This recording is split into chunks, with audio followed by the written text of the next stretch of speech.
Right. So today we're diving deep into something I think we all can relate to, Yeah, learning. We're always learning new things, always. right? And I mean, who doesn't want to be like a learning machine? Absolutely. Like just soak up knowledge and, be able to apply it. Mm-hmm. But the thing is, like, how do we do that? Yeah. How do we actually maximize our learning? Right. And that's what we're going to be exploring today. Yeah. We've got this excerpt from Pasted Text Yeah. by Ephraim Anugbi. Okay. And this is specifically from his book, Succeeding in Your Career, which came out in 2021. Okay. Now, this section is all about learning, but it goes beyond like the typical, Right. textbook stuff. Yeah. Talking about things like, can you learn on TikTok? Interesting. Is that even possible? Yeah. And what about teaching others? Like, is that a good way to actually learn yourself? Right. So some pretty interesting ideas in here, and I'm really excited to dig in. I am too. What really struck me when I was reading Anugbi's work is how much he emphasizes personalization. Yeah. Like, it's not about finding the one best way to learn. Right. Because we're all different. Exactly. We all have our own unique style. Right. Absolutely. So, I mean, that brings us to this whole idea of learning styles, which I've always been kind of fascinated by. Like, Yeah. some people are bookworms. They just devour books. Yeah. I'm more of a podcast person myself. Right. But, like, what are some of the key learning styles that people should be aware of? Well, there are a few that are widely recognized, right? You've got visual learners. Okay. Those are the folks who really thrive on like images, diagrams, Right. anything visual, spatial reasoning. Okay, so they need to see it They got to see it. to get it. Yeah. Yeah. Then you've got your auditory learners, Okay. like yourself, who really gravitate towards spoken information. So lectures, discussions, podcasts, exactly. Then we have kinesthetic learners, and these are the folks who learn by experiencing. Okay. They're the ones who are always moving hands-on. Hands-on. Hands-on, yeah, absolutely. Got it. And finally, we have read-write learners who, as you might guess, really excel with the written word. Okay. Yeah, that makes sense. Yeah. So, I mean, it's interesting because I think, we often just naturally gravitate towards We do. what works for us. Yeah. But I wonder if there's, like, real value in stepping outside our comfort zones Oh, absolutely.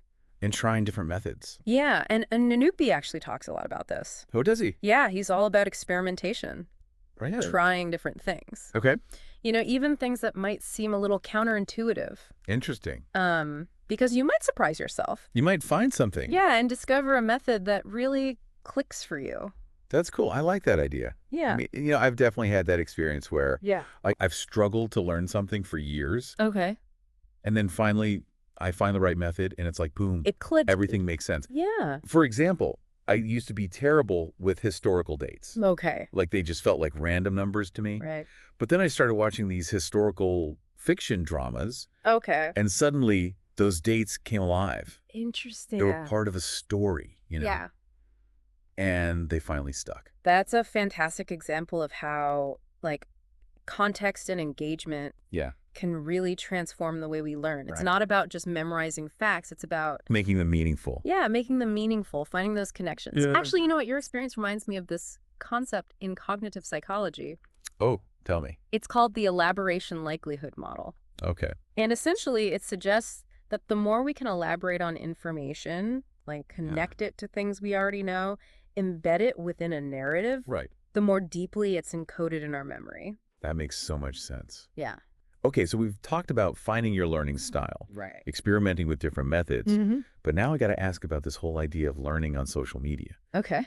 I'm a little skeptical. Yeah. It just feels so distracting. It can be. Right. Yeah. Like, how can we actually make social media a valuable learning tool?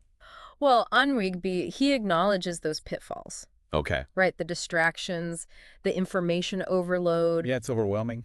It can be, but he argues that platforms like TikTok, Instagram, X, Right. Facebook, YouTube, All of them. yeah, they can actually become incredible learning resources Really? if you use them strategically and you Right. curate your experience. Okay, so how do we do that? How do we create like this online university for ourselves? Right. So it starts with being really mindful of who you follow. Okay. Right? You want to seek out experts, creators, organizations. People who actually know what they're talking about. Exactly. People who offer genuine value and insight. Okay. And you treat it like building your own personalized curriculum. Interesting. And don't be afraid to unfollow those accounts that are not serving you. Right. Yeah, yeah. Think of it like, weeding your mental garden. Oh, I like that. Yeah. Get rid of the weeds. Yeah. Cultivate the plants that you want to grow. There's this astrophysicist I follow on X. Okay. And his tweets are like these mini lectures on the cosmos. Oh, wow. And just the other day, he explained this concept called gravitational lensing. Okay.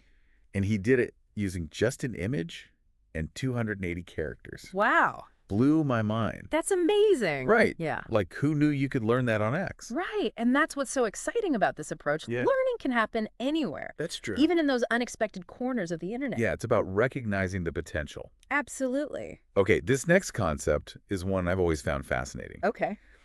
Teaching as a learning tool. Mm-hmm.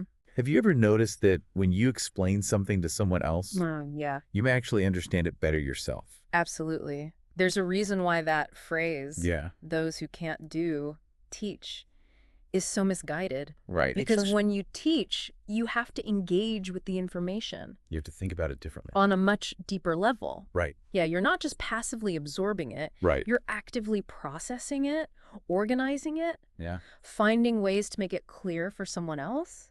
I mean, some people might say that teaching just reinforces what you already know. Right. Like, if you can teach it, you obviously already get it. Right. But I think that highlights the importance of being willing to teach Okay. beyond your comfort zone.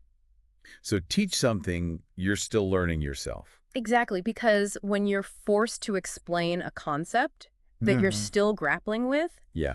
you inevitably encounter those gaps In your own knowledge. in your own understanding. You realize, wait, I don't actually fully get this. That's cool. And then it compels you to go back to research further and to refine your knowledge. Until you can explain it clearly. Until you can articulate it clearly. I like that. Yeah. So it doesn't have to be like a formal classroom setting. No, not at all. Right. There are so many ways to incorporate teaching into your learning.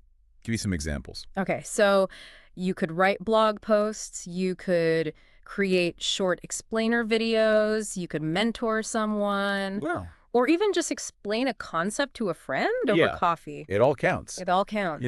There was this study I read about where students who tutored others on a subject, Yeah, they performed significantly better on exams that's right. than those who didn't. Yeah, it's like teaching unlocks this hidden superpower for learning. I love that. Yeah. It's so true. And it goes beyond just exam performance, right? It cultivates deeper understanding, Yeah. improves communication skills, boosts confidence. Yeah. It's like a win-win. Totally. So I think, as we wrap up this deep dive, Yeah. the key takeaway here is that there's no one size fits all No, when it comes to learning. absolutely. It's about finding what works for you, Yeah. experimenting, being consistent, Yes. and even finding those like hidden gems of knowledge Right. in unexpected places. Like social media. Like social media. Exactly. Who knew? Who knew? So that brings us to a final thought-provoking question. Okay, let's hear it. What will you do today Mm-hmm. to apply these insights Yeah. and embark on your own personalized learning adventure? That's a great question. I think that's a good place to leave it. I think so too. All right. Thanks for joining us for this deep dive. It was my pleasure. And until next time, keep on learning. Keep on learning.